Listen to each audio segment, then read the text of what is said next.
Johnny Athletic will join at 5:30 tonight. Ben Lieber later in the 4 o'clock hour. Kyle Potter, Thrifty Traveler Guide, now joins us via the Connecticut Water Systems hotline on a day where there is some aviation news that we wanted to get to with him. Welcome back to the program. I hope you had a great holiday / New Year.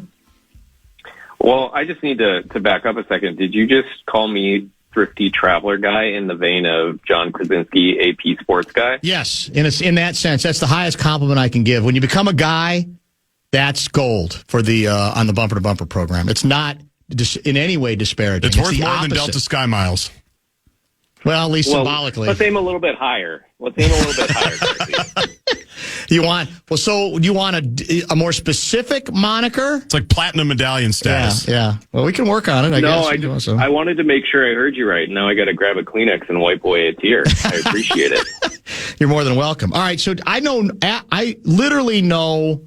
Well, I don't say nothing because I've read some headlines. In fact, I've looked at some stuff that you guys have put together at your site. But what is the news regarding the acquisition of Sun Country Airlines? Who is Alligient Air? What's the cosmic meaning of it all? Just a couple of questions there, Ferrero. That's my forte. Yeah, you know what? This kind of came out of nowhere yesterday. Alligient and Sun Country announced that Alligient, and I want to stress this, Alligient is acquiring Sun Country. This isn't some kind of cooperative merger. I mean, they're certainly cooperating on this deal, and Sun Country worked with them for many months to make this happen. But at the end of the day, in a couple of years, Sun Country will functionally no longer exist. It will all be folded under the umbrella of Alligient, which, like Sun Country, is a low-cost carrier.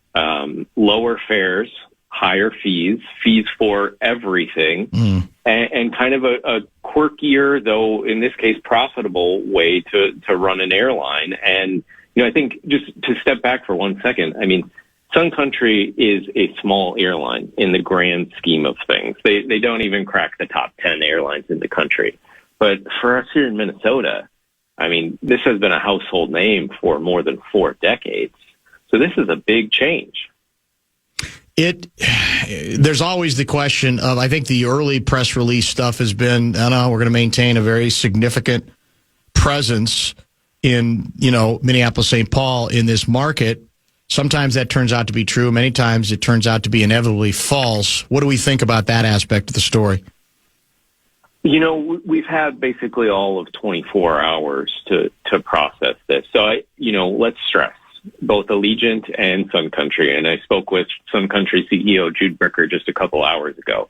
They have repeatedly insisted that nothing is changing in Minneapolis, that they're going to maintain a significant presence here, and in fact, that they will expand over time as a result of, turning 2 airlines into 1 here in Minneapolis. That said, 20 plus years of consolidation, of mergers and acquisitions in the airline industry shows us that there's always another shoe that's going to drop. Sure. It might take months. It might take years. It might take a decade. But this one is particularly strange and in some ways worrisome because while they're both low-cost carriers, Alligient is just an entirely different animal than Sun Country. And over time, I'm not entirely confident right now that they're going to be willing to pick off entirely where Sun Country is going to leave off. I want to read you from the story you guys put together, at least one of them on this story, to drill a little deeper on it. You write, this merger is just the latest sign of turbulence in the U.S.'s low-cost carrier market, which has fallen out of favor in the post-pandemic travel boom. Spirit Airlines is in its second round of bankruptcy proceedings, and yet another run of the rumor mill about an acquisition by Frontier. Sun Country has been far more successful, posting profits for years as it challenged Delta's dominance in Minneapolis while branching out into flying packages for Amazon and ferrying college football teams and professional soccer squads across the country. Sunday's surprise merger announcement, however, could change everything. How? So this is where it comes to, both the overarching skepticism about consolidation being pro-consumer, which every airline, heck, every company that participates in a merger or acquisition parrots that line. It's always pro-consumer. So I think everybody should always take that with a grain of salt, regardless of who's saying it. But getting to the specifics of how Alligient and Sun Country are different, Sun Country has really carved out a niche. It has relished its role as a competitor to Delta here in Minneapolis, that by offering, $79, $59, $109 one-way fares and charging more for bags and seat assignment and all of that, that they gave Minnesota travelers an alternative to Delta. But maybe more importantly, in doing so, they forced Delta to compete more on price because Sun Country is selling those $79 fares, from Minneapolis to Orlando or down to Phoenix. That means that Delta, it certainly isn't going to sell those fares for $79, but maybe $109 or $209 instead of the $409 fare that they want to charge. So that has been just so important, especially because that's really the only competition in town here in Minneapolis, where Delta otherwise pretty much has a stranglehold. Alligient doesn't do that. Alligient's entire DNA, its entire business model is built around flying routes where there is no competition, period. Because then that way they have a monopoly and they can charge whatever they want. Now, those fares typically are low, but that doesn't mean that they're going to be lower. And so the big question that I have right now is, this transaction gets finalized and these two airlines figure out how to fit all the pieces together in the long term, is whether Alligient is going to have the stomach to go up against Delta, and also whether Delta is going to let them do it. Because if either of those, end up in a no, we could be in a pretty rough place airfare-wise here in Minneapolis. Well, that's what I was going to ask you next, actually. Do you think, based on what we know about Alligient, that this acquisition, I guess it still has to technically be approved, will they fear this, or will they actually, I don't say welcome it, but view it as a better advantage for them than when they were dealing simply with Sun Country as we define Sun Country? I'll put it this way. Smaller airlines are always less of a threat. And Sun Country is significantly smaller than Alligient alone. Combined with Sun Country's presence here and, the strength of its brand, that people do, generally speaking, enjoy or at least tolerate flying Sun Country, they're going to be more of a threat if they hold the same shape that they have now in Minneapolis. So I have a hard time seeing Delta being thrilled with this as all of this stuff comes together in the coming months and years. There's also a piece that, in many cases, Sun Country's presence here and the fact that it really did kind of dominate the lower cost part of the travel market here in Minneapolis, in many ways made it much harder for Southwest, a much bigger airline, to grow. It made it harder for Spirit and Frontier to add additional service because Sun Country already had those loyal customers. So what else was there for them to gain? I wonder, and I truly don't know whether that mindset is going to change once Alligient takes hold here. All right, let's do this. Let's get a quick pause in now to stay on schedule. I got a lot more I want to cover with our guy Kyle Potter, Thrifty Traveler, and more on the big merger announcement and where it might lead, and some other things I think that connect to that story as well. If you have questions, hit the Bradshaw and Bryant KFAN text line at 64686. The Fan wants to give you a shot to win bonus bucks. It is our national cash contest, and the keyword for the 4 o'clock hour is gold. Go to KFAN.com and enter the keyword gold.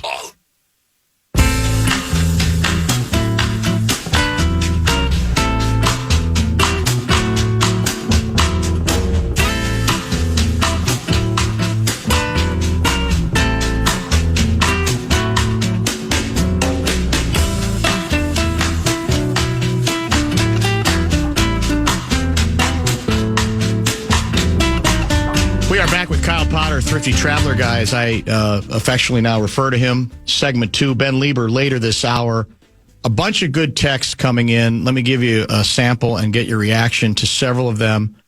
Starting with, I'm a Sun Country employee.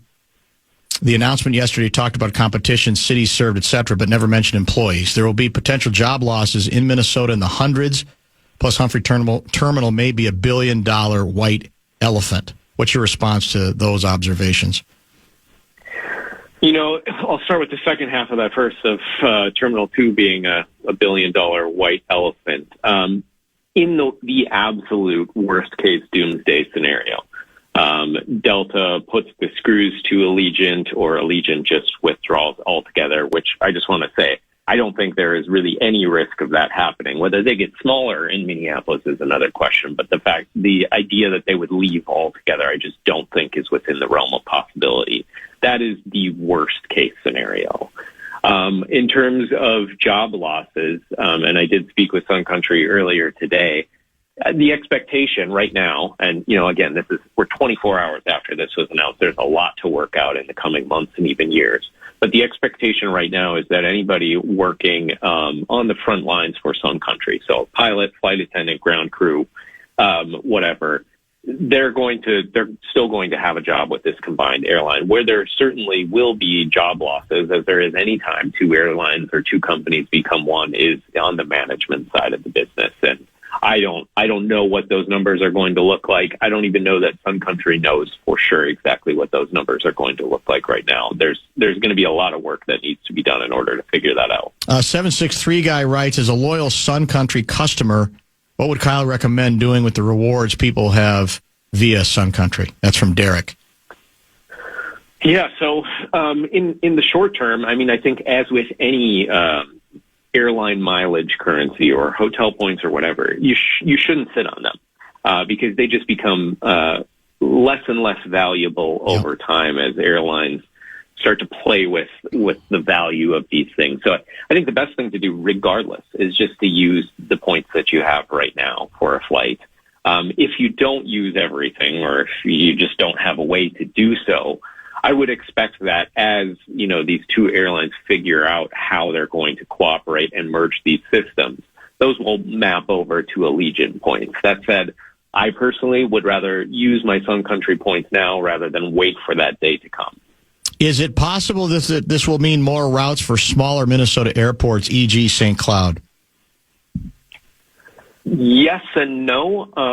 It's tough to say right now. One strange wrinkle with Alligient is that, at least today, they just flat out do not sell connecting itineraries. They will not sell you a flight with a connection. You have to book a nonstop flight. So currently, it doesn't seem possible that Alligient would offer service from, say, St. Cloud to Minneapolis and then onward. Now, that could, of course, change. And I think the bigger question is whether, as a result of this, Sun Country winds up, adding more flights than I think the two destinations they currently serve from St. Cloud. I think that's an open question. I certainly wouldn't rule it out.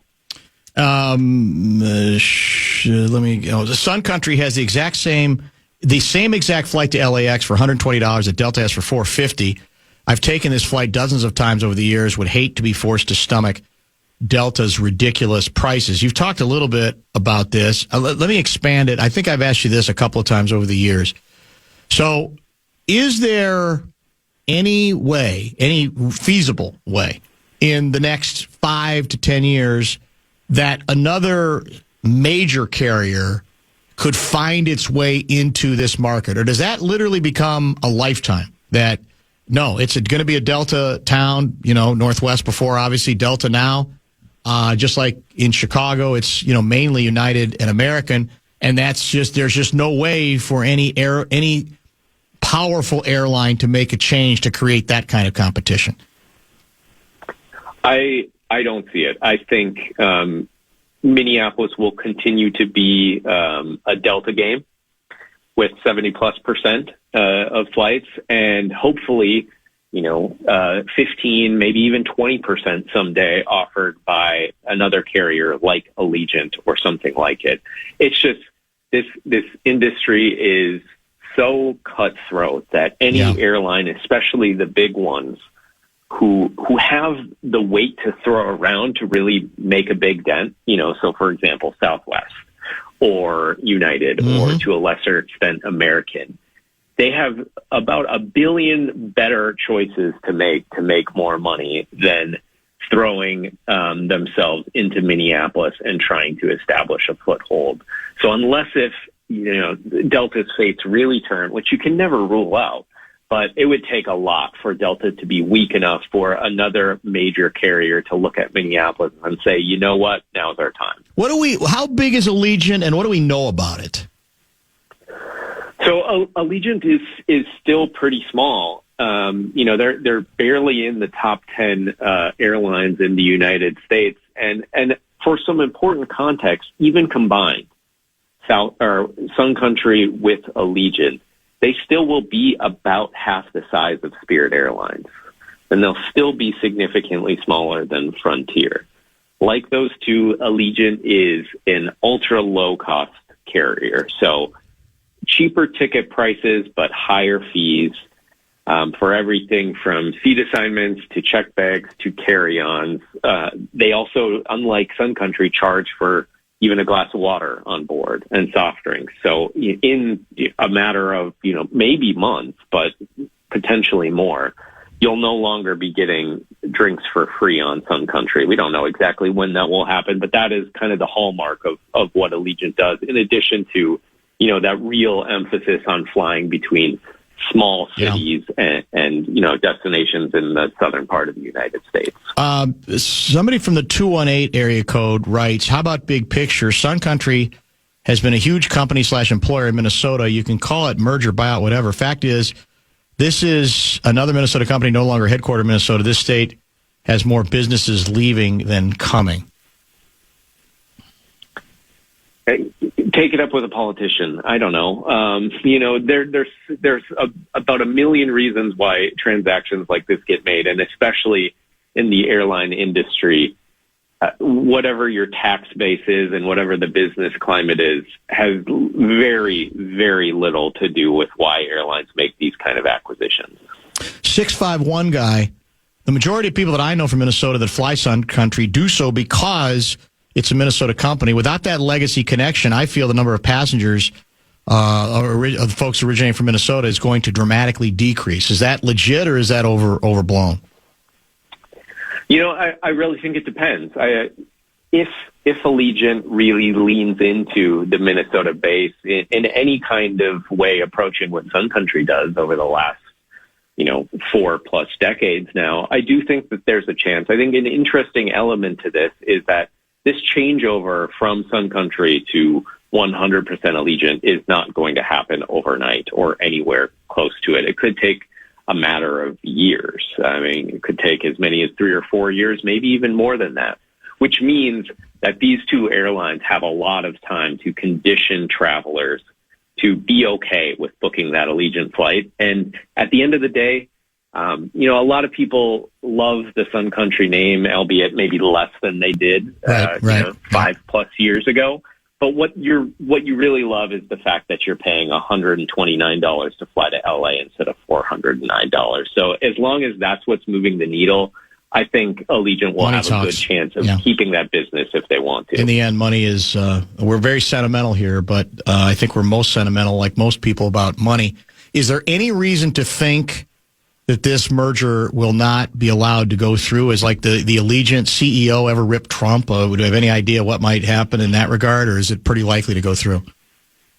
I don't see any kind of serious challenge happening to this from the feds for two real reasons. One is that, the talk for as long as President Trump has been in office in his second term is that they were going to look much friendlier upon mergers and acquisitions like this than did President Biden and his administration, which shut down a handful of big airline deals during his term.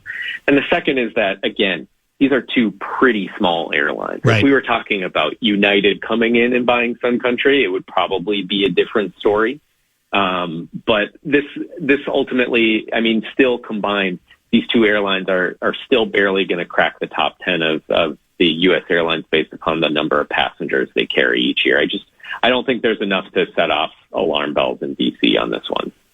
Anything else regarding this story we should at least touch on? Or what I guess, what are you guys looking at next? What's the next step? The next step is, basically what happens after this is airlines go dark and start working on the specifics Right. of how to put two airlines together into one. And so, honestly, we're probably not going to hear a lot for a number of months.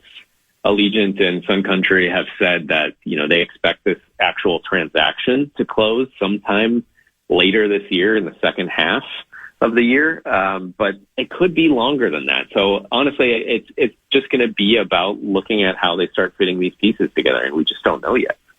What do you have to plug today? We always like to let you plug at the end. It only seems fair. This has been a crazy 24 hours. I was telling Guardsy, I was shopping at Target with my wife before I got a text this time yesterday and said, well, there goes my week. But I'm looking forward to tomorrow. My coworker Gunnar and I are recording our podcast, and we're going to talk about this story and Perfect. a bunch of other news stories. So our podcast is the most fun thing I've done in my 7+ years here. So anybody who wants to hear more about travel, that's the thing to check out. And how do we get, where do those folks who might indeed be curious and want to, lock in, where would they find said podcast? Yep. Just boot up whichever podcast app you use. We're on all of them. Search for the Thrifty Traveler podcast. And we also post a video on YouTube every Thursday morning. Outstanding. Good to catch up. Thank you for the time. We'll talk soon. Yeah, of course. Anytime, Burrow. Kyle Potter, Thrifty Traveler, MN guy. A great follow. And also, as I said, I think they do. It's a combo platter. I mean, they do alert you to some really good deals. And if you travel, that matters because money matters.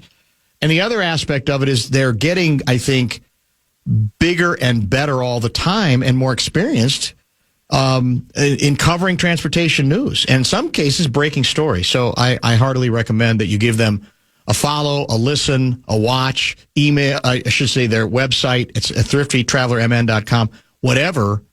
Indeed, the case may be. All those things, I think, will work. Let's pause. Lieber is coming up probably about 4:47. A couple of texts to address. We'll follow up on a couple of other A-section stories and more wild card weekend talking points to discuss. Don't go.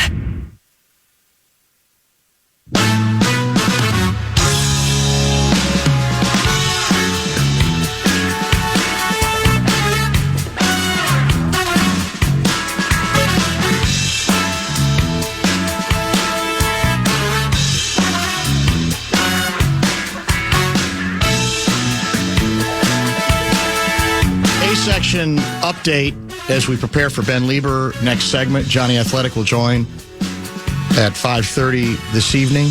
More wild card weekend talking points to discuss as well.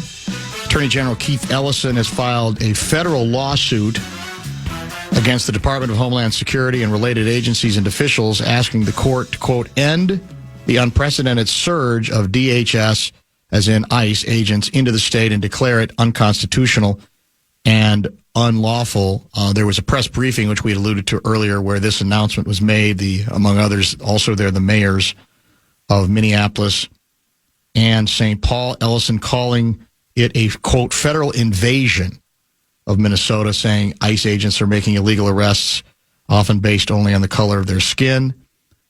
He adds, according to Tom Hauser, who I believe was covering the presser of KSTP, he said he adds that Minnesota has a much smaller immigrant population than many states, but only Minnesota has thousands of federal agents. Did I not read they were bringing in another 1,000? Are we up to? Would that be up to 3,000? I think so. Or are we? That's a small army, is it not? At this point, we're going to try to get more reaction to this over the next day or two. Whether strategically speaking, this has anywhere it can go. What kind of time frame are we talking about, et cetera? Is this likely to just, in the interim, make it even more likely that the president has, and the Homeland Security folks says, okay, we'll add another 1,000. Every time you have a press conference like this, we're going to add another 1,000 just because they can. I'll say again, and I've tried to make this distinction pretty clear. When there are specifically targeted individuals who are legally detained for previous crimes that they may have committed here or elsewhere, we're in a different ballpark. That sort of specific law enforcement, I think, polls would indicate most Americans say, all right, we're fine, although we do want the law to be followed. We don't want you to necessarily break into places that you don't have the documents to do that. But we've all seen almost every day, and there was one, again, making the rounds today, of this sort of serial stopping of people at convenience gas stations, for example. You're pumping gas, and it's a nice individual walking over and saying, where are you from? What country? Are you a U.S. citizen? And can you document that? That's not specific. That's not precise law enforcement.